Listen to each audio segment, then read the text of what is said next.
I'm Lisa Steele. I'm a fifth-generation chicken keeper, author, and master gardener. My grandparents were honest-to-goodness New England chicken farmers. I grew up across the street from their farm and raised chickens as a kid.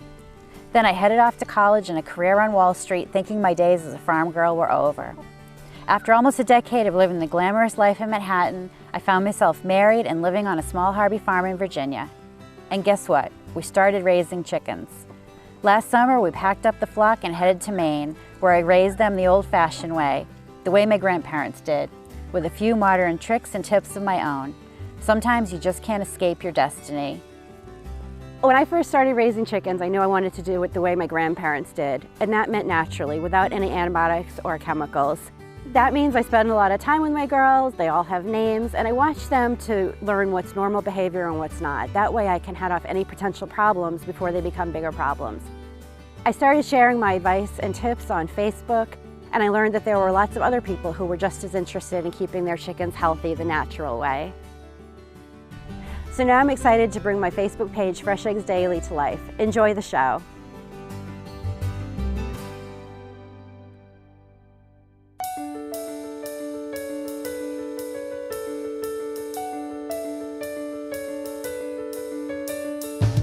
Winter has come to Maine. As you can see, we've got lots of snow and it's cold. But I've got some tips for you on today's show to teach you how to keep your chickens happy and healthy in the winter. I'm going to show you how to make a favorite winter treat and also how to give them some fresh greens that they don't otherwise get when there's snow in the ground. I've also got some tips to encourage them to come out and get some fresh air and exercise. So let's head down to the coop and we'll get started.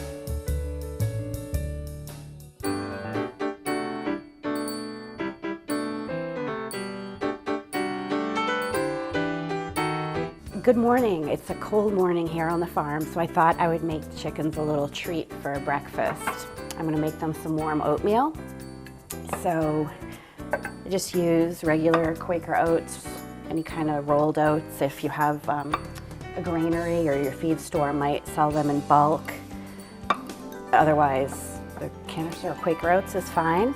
Just put a little of that into a dish, and then I heat water on the stove. You don't really need it boiling, just so it's warm enough to kind of wet the oats, and then I let it cool down while I'm putting my coat and mittens on and everything. You can add whatever you want to it, sunflower seeds, blueberries, sliced strawberries. I also would like to add a couple of other things. Cinnamon is really good for respiratory and mucous membrane health, so I sprinkle a little cinnamon on top. Commercial poultry farms have studied using cinnamon and oil of oregano as a natural antibiotic for chickens, so especially in the winter, cinnamon's not a bad thing to add to their diet. Cayenne pepper is also another thing I like to add. Cayenne pepper helps with circulation, which can help prevent frostbite, keeping the circulation going to their legs and toes and combs. And cayenne pepper is also thought to increase laying, which is not necessarily something that I'm interested in because in the winter it's so cold, the eggs will freeze if you don't get to them right away. But the cayenne's good for the circulation, so you want to prevent frostbite. So I just stir it up and let that sit while I'm getting my coat on and getting ready to head down to the coop, and of course finishing off my coffee.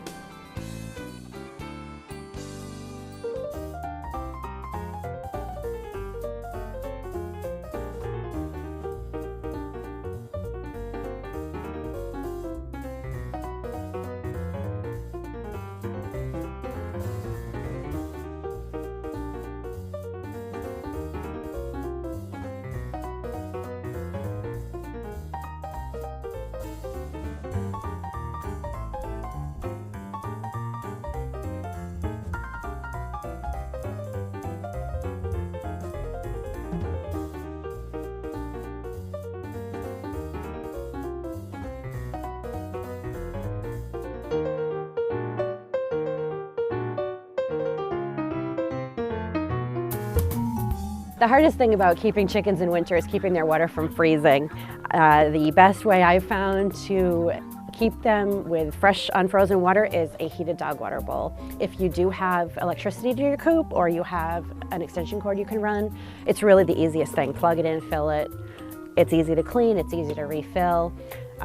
There's heated water bases you can buy. They're generally pretty expensive, and I've found that they don't last all that long. So this is probably the most economical.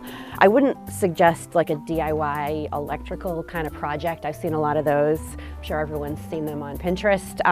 But for 20 bucks, this is your best bet. So just plug it in, fill it up. If you don't have electricity to your coop, the best thing that I found to keep water from freezing is to use a big black rubber tub. You can get them at the feed store. The bigger the better. You want a lot of surface area. Put it in the sun, out of the wind. So like in the corner of my run where I have the clear tarps would be perfect to keep it, some of the sun absorbing into the black rubber. Fill it with water, and then you just want to put a couple of ping pong balls in it. So if there's the slightest breeze, the ping pong balls bob a little bit and they keep the water from freezing.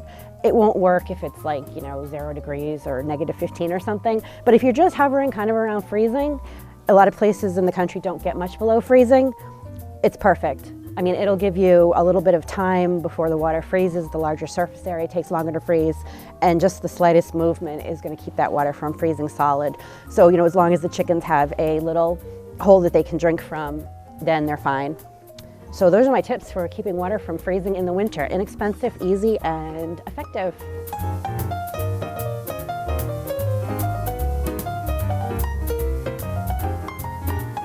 Don't throw away your wood ash from your fireplace or wood stove. Chickens need to take dust baths year-round. In the summer, they'll take them in your yard or your flower bed. But in the winter, if you set up a large tub and put some dirt in it and the ash from your fireplace, it'll help to smother any parasites and keep their feathers clean, and it also gives them something to do so they don't get bored. So just pour your wood ash into the tub and then some dirt or sand or whatever else you've got, and it makes a really nice dust bath for them. So just pour that wood ash in there, and then they can take baths throughout the winter.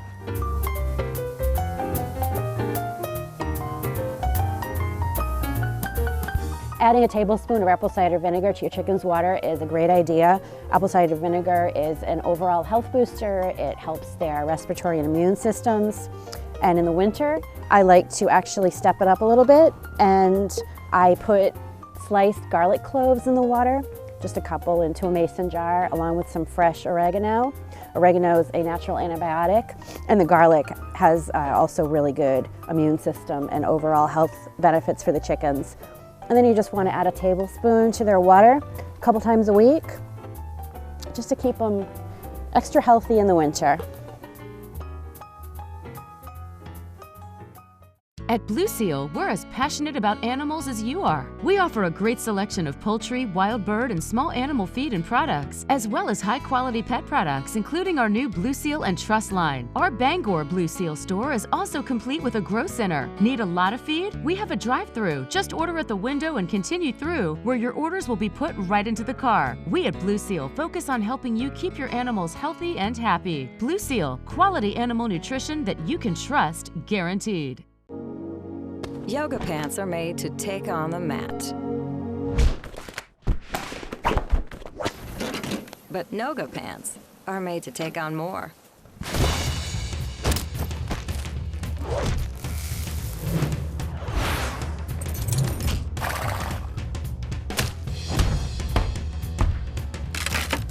Duluth Trading Noga pants. Take on more than the mat. Only at Duluth stores and DuluthTrading.com. Brincey's Maxi 2 Advance is extremely easy to use, making it ideal for beginners. Just program the incubation length for your breed, and the Maxi 2 does the rest. The Maxi 2 will hold the correct temperature, turn the eggs, and even display a countdown each day to tell you when your eggs are due to hatch. All you need to do is top up occasionally with water using the new external water top-up. We also offer a smaller Mini 2 Advance, which has all the same features, holding only 7 eggs rather than 14. Visit us online to learn more. So before it snows anymore, I wanted to get out and collect some evergreen branches. I love using pine and other evergreens in the house to decorate for the holidays, and also in the window boxes, in the coop, and around the garage and shed. Pine and other aromatic evergreens also have some minor pest repelling qualities, so putting them in the coop can help keep mice out. It's not 100% foolproof, but it can't hurt. And it gives the chickens something to nibble on and just kind of scratch in. So I'm just going to clip some of these evergreen branches and then do some decorating for the holidays.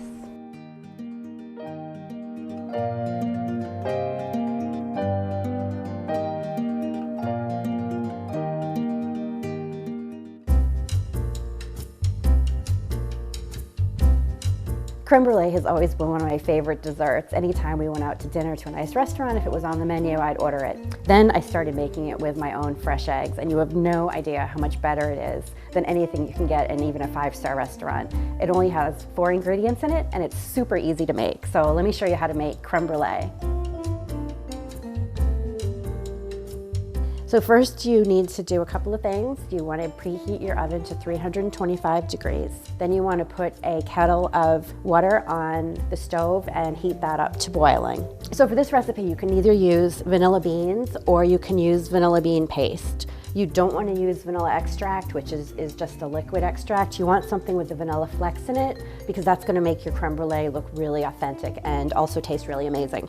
So if you're using vanilla beans, you want to split them and then scrape the bean out. If you're using paste, you can just measure it out for the recipe. Next, you'll want to whisk 8 egg yolks in a medium bowl. Okay, now we're ready to get started. First, you want to add your heavy cream and sugar to a saucepan over medium heat. Once the sugar is dissolved, you can remove that from the heat, and then you want to pour in your egg yolk mixture, slowly whisking it to combine it, and then add your vanilla and stir that.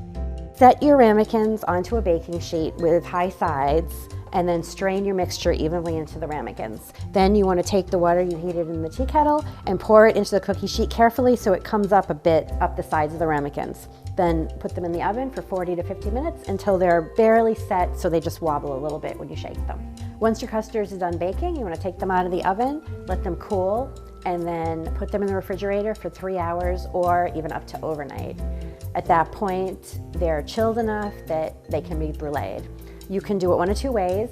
First, you want to put a tablespoon of sugar on the surface of each of the custards. Then you can use a kitchen torch and just run it over them until the sugar is browned and bubbly, or you can put them in the broiler and broil them. You just want to watch them really carefully because they do brown up really quickly. This is a great recipe for the holidays because you can do everything up till the actual torching portion the day before. So you don't have to worry about it the day your company's coming, and then when they come, you just brown the tops and you have a great dessert to serve to holiday company that really highlights your fresh eggs.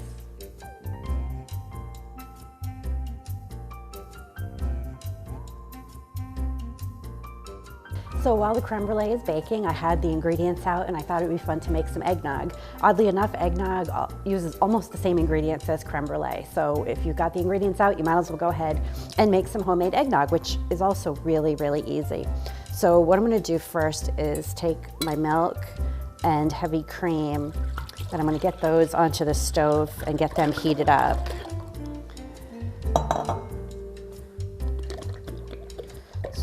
So there's the milk and the heavy cream, and then I want to scrape a vanilla bean. You just want to cut it in half. Vanilla beans are kind of expensive, but they're just so worth it. The taste and the little flecks of vanilla, just kind of break it up and drop it in there. I'm going to put that on the stove and get that heated up. So while the milk is heating up, what I've done is taken 4 eggs and separated them, yolks and whites, and then I have 8 additional eggs. So I'm going to break the whole eggs into a bowl. So that's 8 whole eggs, and then I'm going to add the 4 egg yolks. Keep the whites because we'll need those for later. And then I'm just going to whisk that, and I'm going to whisk in the sugar slowly until it's kind of pale and frothy. You want to make sure the sugar is really mixed in here. So now that our milk mixture is warmed up, I'm just going to pour a ladle full into the egg mixture. You don't want your eggs to curdle, so this will just warm them up a bit before we pour them all back into the milk mixture. So now this bowl is going to go over to the stove and be stirred in, and then we're going to cook that for about 3 to 5 minutes.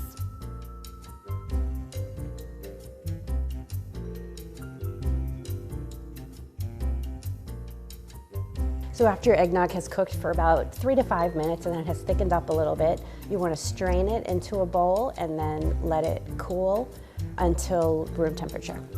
So while the eggnog is cooling, you want to whip up your 4 reserved egg whites into a meringue, put those aside, and then take your ½ a cup of heavy cream and whip that up also until peaks form, basically making whipped cream, and set that aside. And we'll fold both of those into the eggnog as soon as it's cooled. Okay, now that our eggnog is cooled, we're gonna add a tablespoon of that vanilla bean paste that I like so much, just to add a little bit more vanilla flavor and some more flecks. Then we're also going to add a little bit of fresh nutmeg and stir that in. Then we just want to fold in the egg whites that we whipped up. You don't want to really break them up, so just kind of carefully fold those in as gently as you can. And then also the cream that whipped up a little bit earlier. And fold all that in. So that's looking good. Then you can add alcohol of your choice, or you can just leave it as is to make it a family-friendly, kid-friendly holiday drink. Now that the eggnog is mixed, we can ladle it into mugs. You can serve it at room temperature or chilled. I'll just ladle it out there, and we're gonna top it with a little bit more nutmeg.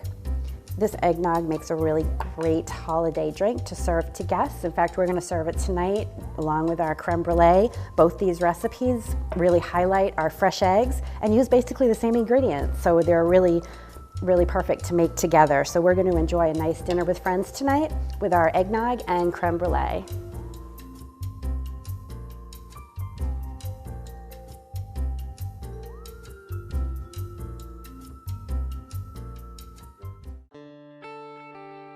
Sierra Sage Herbs Green Goo is the go-to antiseptic ointment on my farm.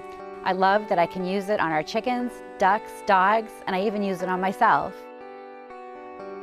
Formulated with lavender, rosemary, and other herbs, Green Goo can be used on minor cuts, scratches, and scrapes, as well as frostbite or more serious injuries. No chicken keeper's first aid kit should be without Green Goo. For more information, visit greengoohelps.com. Are you a first-time chicken owner or adding to your flock? Visit Meyer Hatchery, America's premier source for everything about chickens. Meyer Hatchery offers safe, affordable shipping for your new peeps. Looking for meat birds? Order 25 or more of our jumbo white Cornish broilers and they ship for free. Not sure which breed is right for you? Chat online or call us for advice. Or consider adding a few of our top 10 breeds. Visit our website to see all that Meyer Hatchery has to offer.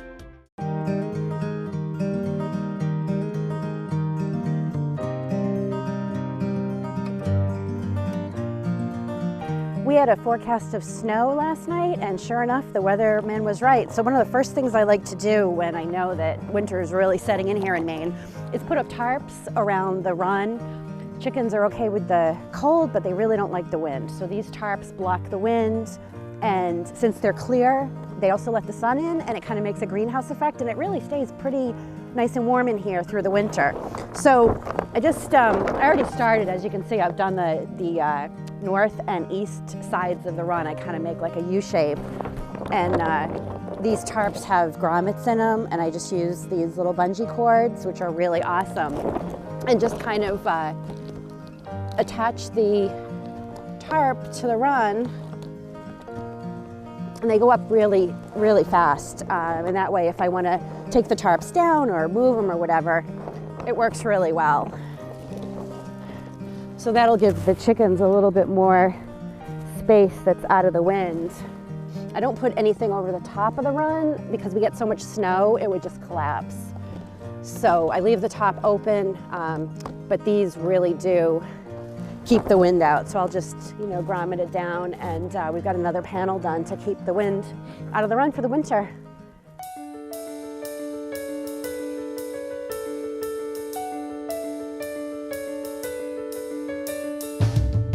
When we first moved to Maine, I was really concerned. I have to admit, I really was worried about the chickens handling the cold. We moved from Virginia where it wasn't an issue, but for years I've been telling people don't heat your coops. So how could I now move somewhere where it's cold and then heat our chicken coop? I couldn't, clearly. So I just decided we had to bite the bullet, and that first winter we had no heat in our coop. Everybody was fine, they survived. We had temperatures down below 0 sometimes, and they did just great. The straw on the floor, I cover up the windows. When it was gonna be really cold, I cover them with towels. Chickens just naturally stay warm. They fluff their feathers when it's cold to trap their body heat in between their bodies and the outside, and they stay warm that way, especially at night. Don't heat your coops. The chickens do not need heat. In addition to the huge fire hazard, people burn down their coops and even their houses and their barns every year. If you lose power and the chickens are used to the heat, now you're gonna have a problem because they won't be accustomed to the cold. So the best thing, like most animals, they gradually get accustomed to it. A chicken emits about 10 BTUs, which is, so 4 chickens basically is equivalent to a 40-watt light bulb. So for people who put a light bulb in their coop and say, well, I'll just give them a little heat, honestly, just add a couple more chickens. So you want to crack the windows. You don't want your coop to be completely airtight. We have vents up near, under the eaves, but even in the middle of the winter, I keep the windows cracked just a little bit. You want airflow.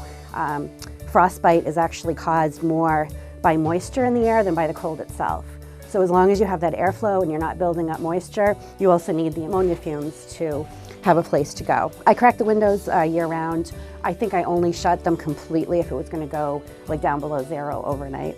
So chickens are a lot more hardy than you might give them credit for. Basically lots of straw and no heat, and they'll be just fine.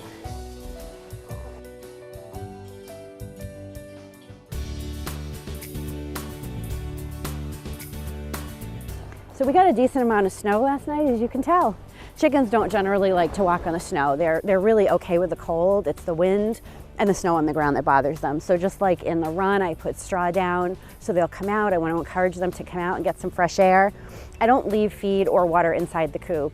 In the winter, it just attracts rodents, mice and rats, and you really don't want that. So if they want to eat, they have to come out. I open the door of the coop every day, no matter how cold. They can come and go as they please. And usually for a good part of any day, they'll be out as long as they're out of the wind, which is why I put the tarps up, and they have the straw to walk on. So same thing here. If I encourage them with a little bit of straw on the ground, hopefully it'll get them out.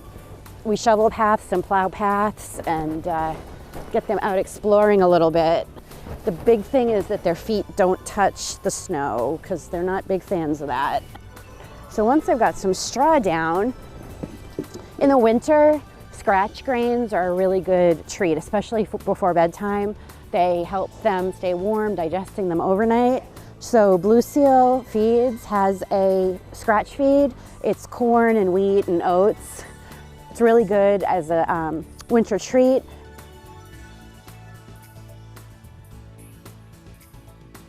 So yesterday, before the snow started, I clipped a bunch of evergreen branches. I used some in the house on our table to make a nice little table setting with candles and that to make it all seasonal. And then some of the branches I used for the window boxes for the coop and on our garage. And I also put some in the nesting boxes and on the floor of the coop.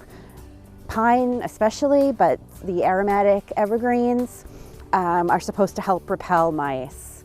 So I like to add some evergreen into the coop on the floor and the nesting boxes.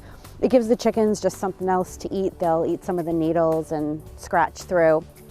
I also cut some longer branches of the evergreen, and then I made them into a teepee shape, and I tied them with twine at the top, and I put them in the run for the ducks. Especially, they like to go inside. It's like a little winter hut.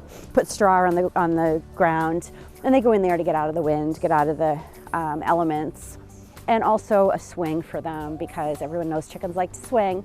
So anything you can put, stumps, logs, I made a little platform for the feed so it's up off the ground, just anything to get them off the cold ground, whether you get snow or mud in the winter. It's just a really good idea. You could even put the evergreen branches in the run, pine needles, dried leaves, just anything, something to give them something to keep them busy and occupied. And here they come.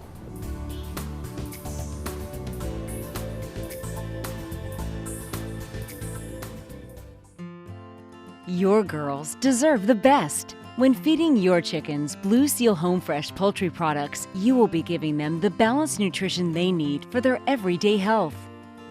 You can be fully confident that Blue Seal products not only contribute to their nutrient-rich eggs, but also to the pretty sheen on their feathers. Visit their website, blueseal.com, or your local Blue Seal retailer to learn more.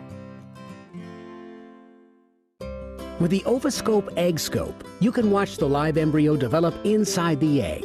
The Ovascope completely blocks out ambient light, so you don't need to darken the room, while slightly magnifying the image of the egg for improved visibility. The Ovascope is battery-powered and uses a high-efficiency LED, so no bulbs to replace and no issues with overheating the eggs during inspection. It can even be hooked up to a webcam, making it ideal for demonstrations or classroom use. Visit us online to learn more.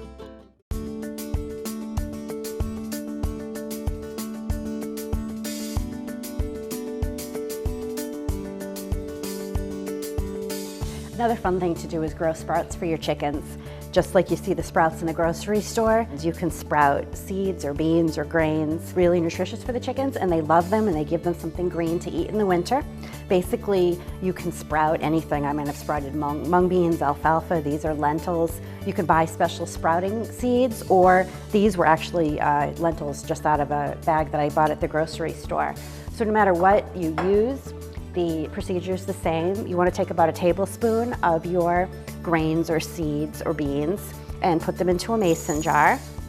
And then you want to cover them with water and let them sit for 24 hours or at least overnight, so 12 to 24 hours. Let them sit, then rinse them.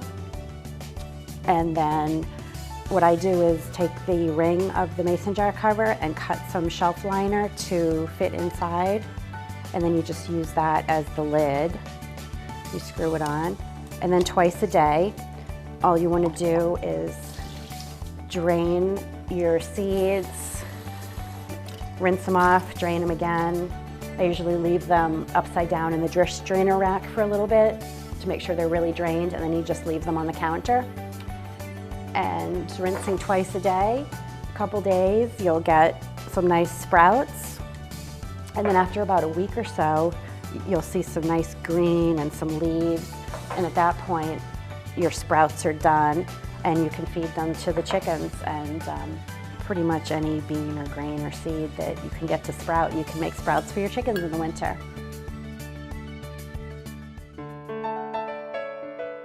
So I have one last tip for you before I go. I don't light my coop in the winter. If you light your coop, you can extend laying through the winter a lot of times, but I don't actually encourage my chickens to lay through the winter. I think it's more natural for them to take a break, but also eggs can freeze in the winter. So by not lighting the coop, I'm hopefully not getting frozen eggs. If you do light your coop or have hens laying through the winter, there are some tips to help keep the eggs from freezing. First of all, you want to put a thick layer of straw on your nesting boxes. That'll help keep the nesting boxes warmer. And so we'll put in curtains across the front of the boxes, help keep in the hen's body heat after she's laid the egg. If you have a broody hen, which is a chicken that wants to sit on the eggs, she will actually be a godsend in the winter because she'll sit on the eggs and keep them warm until you can collect them. It's also a good idea to position your coop so your nesting boxes are facing east, so that way when the sun comes up, it'll warm the nesting boxes and hopefully keep the eggs from freezing. If you do collect a cracked egg, when the eggs freeze, they will crack. You probably don't want to eat it. There's just a chance of bacteria getting in. So I would just toss it, or you could defrost it and scramble it up and feed it to your chickens. For more advice and tips on raising chickens naturally, follow me at Fresh Eggs Daily on Facebook, Instagram, or Twitter, or find my books wherever books are sold. I hope you enjoyed the show and picked up some tips on keeping chickens in the winter. Even here in Maine, where it's cold and snowy for much of the year, it's not hard to keep your chickens happy and healthy by encouraging them outside on straw paths and throwing down scratch grains, growing fodder and sprouts for them. And it's fun to make some holiday recipes with your fresh eggs.